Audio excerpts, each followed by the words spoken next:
Hey guys, welcome back to We Watch Movie. I'm Mike. I'm Jay. And Shazam! Say my name so my powers can flow through you. I like that they made a dirty joke out of that. Viagra. Because that's what we were all thinking when they did it. It was a dirty joke. Well, there's also one part in the movie he was like, grab my staff and say my name. I mean, I guess if it gives me ultimate power.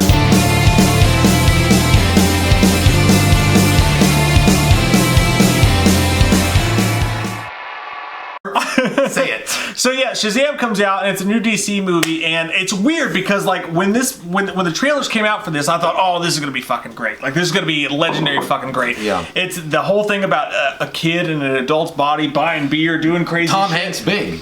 Like that's Tom Hanks big with superpowers. And they made a good big joke in there if you know. Well, yeah. They did, but it's not. It doesn't. I mean. Yeah, and that's the thing. So you watch the movie, and just to give you guys a little, if you're new to the channel, give you a little bit of background to who me and Jay are, how we feel about the whole superhero thing. Is we both love fucking Marvel. We do. We love Marvel. Wait a minute, there are people that don't know us? What the fuck kind of world are we living? We love Marvel just as much as everybody else does. We truly do. But we're also huge fans of Man of Steel and Batman vs Superman, and what DC was trying to do in the beginning with their darker, different takes on films. Although not perfect, nobody's saying they're perfect. It worked, and we like that. We like that alternate universe to Marvel. Now, you don't want the same. I mean, look, sometimes you want ketchup and sometimes you want fucking mustard, okay? Yeah. You want two different sides of the coin, child. Yeah, you want dark mustard. You want the formula to always be different, like for different companies. DC has always been the dark, gritty company. Now, saying that, Shazam comes out. We see the trailer for it. I'm thinking, while I'm watching it, as many of us probably were, Tom Hanks big mixed with some superhero stuff, and I was going in it thinking that there was going to be some adult comedy, like or at least like some highbrow, not highbrow, but you know, more not rated R but rated PG-13 comedy, and it was like, how do you want to color your Donald Duck? What do you think of that, Mr. Blue Duck? That's quacktastic. It's good, but it felt very much so Harry Potter mixed with like low key, like it's made for kids, and there's nothing wrong with that. Let me preface this first.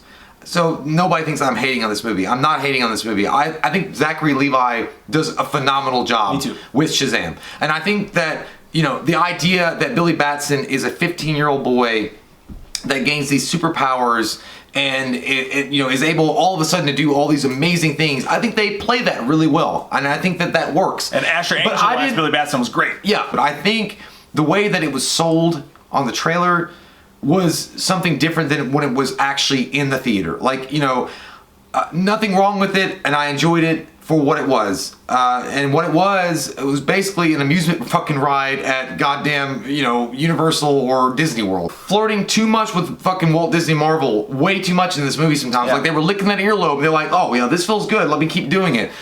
Shazam should have been its own thing.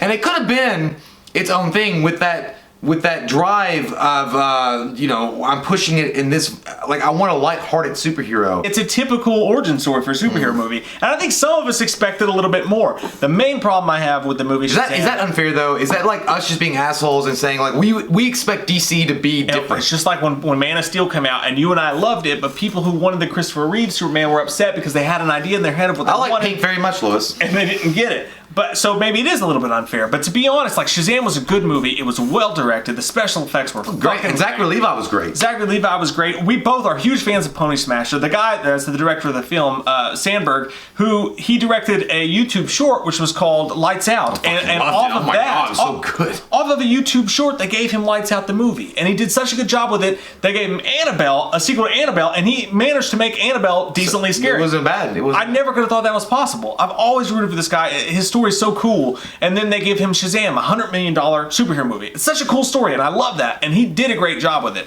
And I think he gave DC, Warner Brothers, exactly what they fucking wanted.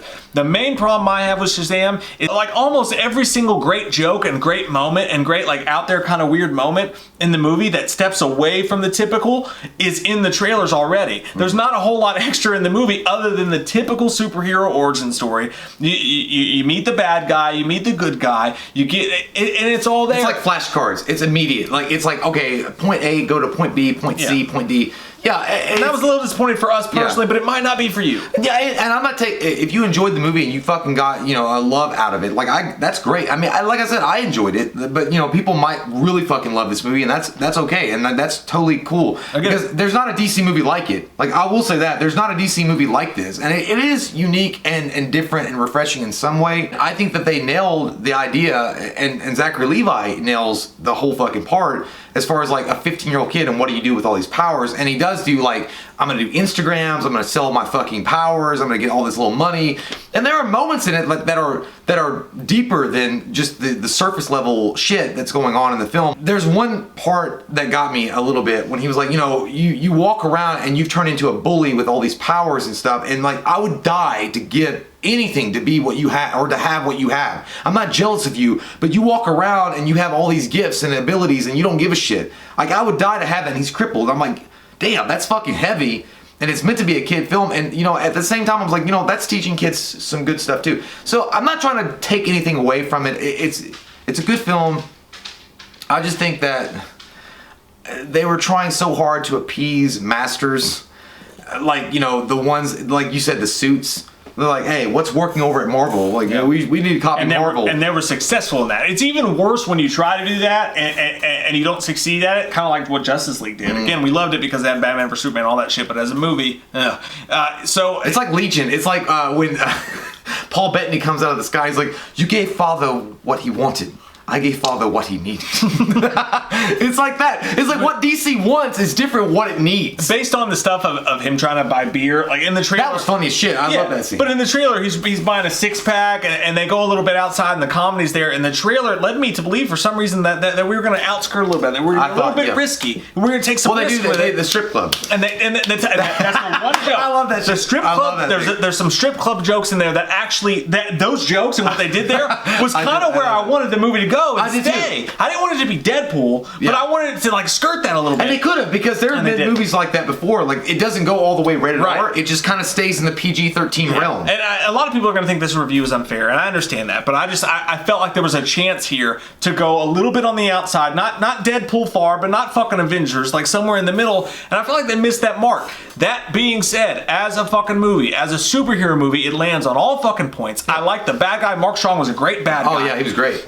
You can see David Sandberg's horror background in the movie with the gargoyle demons. They remind me of the gargoyles. Well, the gargoyles, Ghostbusters, by the way. Yeah, and that was fucking cool. I like the idea, the 7 deadly sins and all that stuff going in through it, but it does kind of come off as almost cartoonish. Right. But there was one scene, the office scene, was dope as fuck. God damn, that was dark. Probably the best scene in the movie. That could have been dark. That could have been way darker. But I understand why they held back. You got to hold back the biscuit. And it was still pretty for the rest of the movie. It was pretty dark, and I like that scene. There's a scene where the villain takes his in a moment, and it's a really cool scene. And the special effects in that scene and throughout the movie are really good. But on the flip side of that, like that's the really good portion of the movie. On the flip side of that, the movie goes at running time of 2 hours and 12 minutes, which is unnecessary. You didn't. You know what? Could have caught 15 minutes out easy. I would have honestly, because what I would have considered this movie for DC experimental, at best experimental, just to kind of test the waters and see how this works out. I would have done the movie an hour and 40 like Pet Sematary. Hour and 40 minutes, hour and 50 minutes, and just see how that plays out and how people respond to it. We've got a unique, different character, and I like that. I want to see him.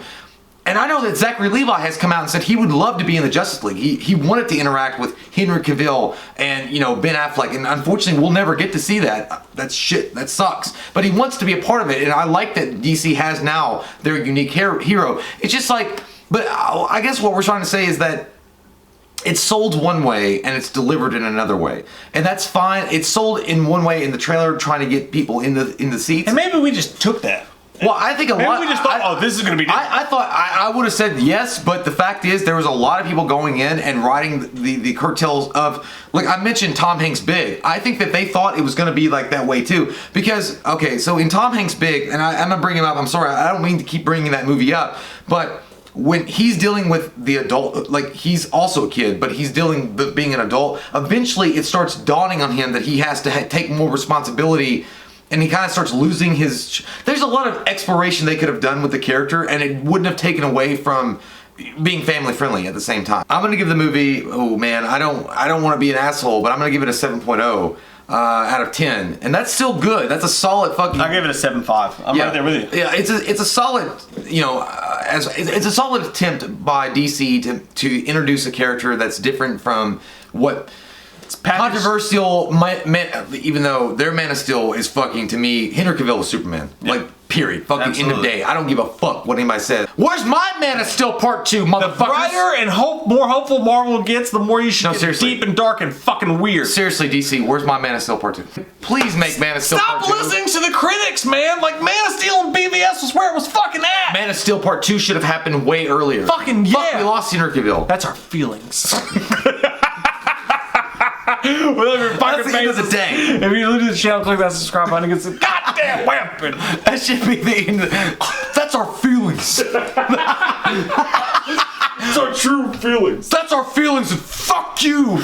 They're really persuasive. We watched a movie. Yeah. We watched a movie. We watched it. We watched a movie. Yeah. You know what? We did a review. We watched a movie. We watched a movie.